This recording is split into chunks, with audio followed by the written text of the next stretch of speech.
황교남 후보님께서 주도하는 주도권 토론을 진행하도록 하겠습니다. 우선 황교안 후보님께 좀 질문을 드리겠습니다.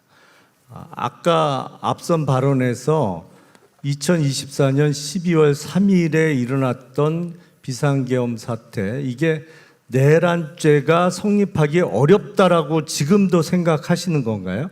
저는 올해 법률을 다룬 사람입니다. 마이크를 좀 사용해 주시죠. 저는 올해 법률을 다룬 사람입니다. 또 공안 분야에서 일을 한 사람입니다.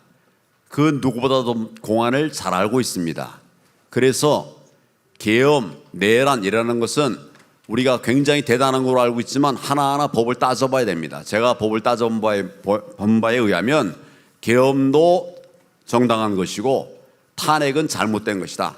저는 그렇게 생각하고 있습니다. 자, 우리 헌법에 보면 대통령이 비상계엄을 선포할 수 있는 경우로 전시, 사변 또는 이에 준하는 국가 비상사태에 비상계엄을 선포할 수 있도록 되어 있습니다. 그러면 2024년 12월 3일 밤 상황이 전시, 그러니까 전쟁이 일어난 거죠. 사변 또는 이에 준하는 국가 비상사태였다라고 보신다는 건가요? 네, 저는 그렇게 봅니다. 이제 윤석열 대통령이 왜 계엄을 내렸는가에 대해서 자세히 설명을 했습니다.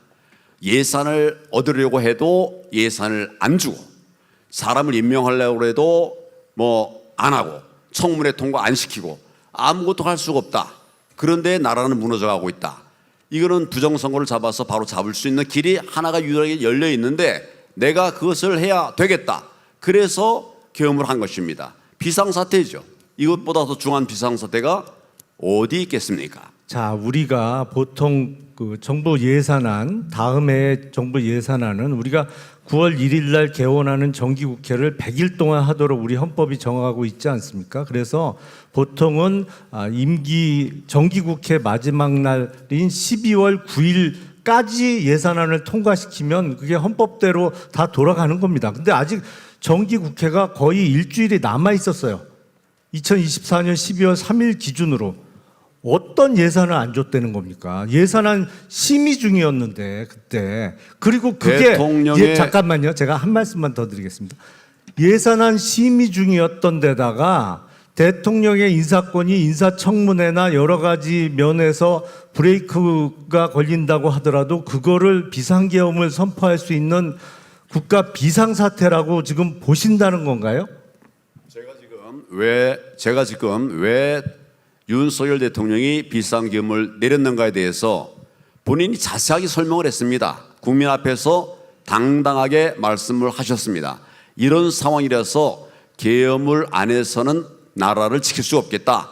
이런 말씀하셨습니다. 저는 그 부분에 대해서 공감합니다. 저도 고난대응을 한 사람이기 때문에 공감합니다. 그래서 제가 공감한다고 생각하는 것이고, 지금 예산안 처리 기한이 좀 남아있다고 하는데 다 예측되는 거 아닙니까?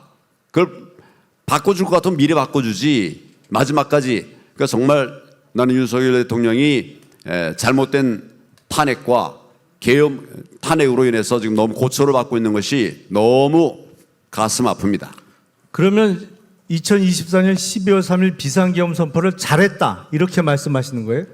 부득이한 것이었다라고 제가 말씀을 부득이 드렸습니다. 그러면 그날 그 사태는 내란죄가 성립 안 한다고 보시는 건가요? 저는 내란죄 성립 안 된다고 생각합니다. 내란이 되려면 국헌문란의 목적이 있어야 됩니다. 첫째로. 둘째로는 폭동이 있어야 됩니다. 그런데 대통령이 무슨 나라를 무너뜨린다는 말입니까?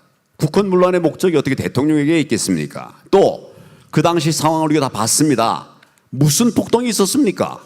군인들이 국회에도 일부 들어갔지만 더 많은 사람들이 선관위로 갔어요. 선관위에 가서 부정선거 증거들을 확보하려고 했다는 것입니다. 그것이 무슨 폭동입니까? 저는 내란 안 된다고 생각합니다. 자, 우리 대법원 판결에는 군대를 동원한 것도 폭동으로 본다는 확립된 대법원 판결이 있습니다만, 그러면 지금 황 후보님께서는 피고인 윤석열이 내란 수괴죄로 지금 1심에서 무기징역을 선고받았는데, 황 후보님이 만약에 재판부라면 이거를 어떤 형을 선고하시겠습니까? 무죄인데 무슨 형을 선고하겠습니까? 무죄다. 저는 죄가 안 된다니까요. 거기 방청석 조용히 해주세요. 자, 그러면 네, 알겠습니다. 의견은 아시겠고 황 후보님께서는 지난 몇 년 동안 이루어진 우리나라의 총선, 대선, 지방선거를 포함해서 이런 전국 동시지방선거를 포함한 각종 선거가 부정선거의 결과물이다 이렇게 믿으시나요? 2020년 이후에 정말 많은 부정선거가 저질러졌습니다. 제가 재검표 현장에 가서 직접 봤습니다. 저는 평생 간첩 잡고 부정선거 잡은 사람입니다. 그런 전문가가 볼 때 명백하게 부정선거입니다. 그래서 내가 3번, 4번 간 뒤에 이번 4.15 총선은 부정선거다라고 선언을 했습니다. 다른 사람들이 부정한다 하더라도 팩트가 없어지는 거 아닙니다. 맨 처음에는 내가 혼자 음모론자 취급을 받았는데 나중엔 윤석열 대통령이 부정선거 얘기를 하지 않았습니까? 지금은 미국이 나서서 하고 있습니다. 대한민국에 정말 많은 부정선거가 이루어지겠다고 하는 그런 증언들을 하고 있습니다. 이런 상황을 어떻게 우리 생각으로만 가질 수가 있겠습니까? 자, 그러면 말씀대로 2020년 총선은 부정선거라고 믿으시는 것 같은데 이번 2026년 6월 3일 치러지는 선거는 부정선거가 발생할 여지가 이제 없어졌습니까? 꿀맛을 본 사람이 꿀 안 먹을 리가 없죠. 부정선거 저지를 것입니다. 이미 그런 준비들이 많이 포착이 되고 있습니다. 저는 그래서 이번 재선거에서도 정말 철저하게 부정선거 감시 활동을 하기 위해서 많은 시민들과 함께 뜻을 모으고 있습니다. 아니 그러면 이번에도 부정선거가 예상된다고 하시면 왜 나오셨어요? 어차피 투표 결과는 말씀대로라면 정해져 있을 텐데 이번 선거에 왜 출마하셨어요? 부정선거가 있어도 이길 수 있는 방법이 있습니다. 강남 3구 보십시오. 또 대구 경북 보십시오. 부정선거를 해도 국회의원 당선되지 않습니까? 저들의 조작값보다 더 많은 표를 얻으면 되는 것이죠. 저는 평택의 우리 시민들이 정말 정확한 판단을 해서 저를 꼭 당선시켜 주시라고 생각합니다. 예, 알겠습니다. 자, 유이동 후보께 묻겠습니다. 황교안 후보하고 단일화 가능성 있어요? 모든 것에 대해서 가능성이 제로라고 얘기할 수 없다는 부분은 말씀을 드렸습니다. 여러 차례. 아니 저렇게 말씀하시는데 저 후보 내지는 저 정당하고 선거 연대를 하고 후보 단일화를 할 수 있다라는 말씀을 지금 하시는 거예요? 저는 대통령 수준으로 얘기를 했습니다. 네, 끝났네요. 네, 예, 이제 상호 토론 김영남 후보님 수고하셨습니다.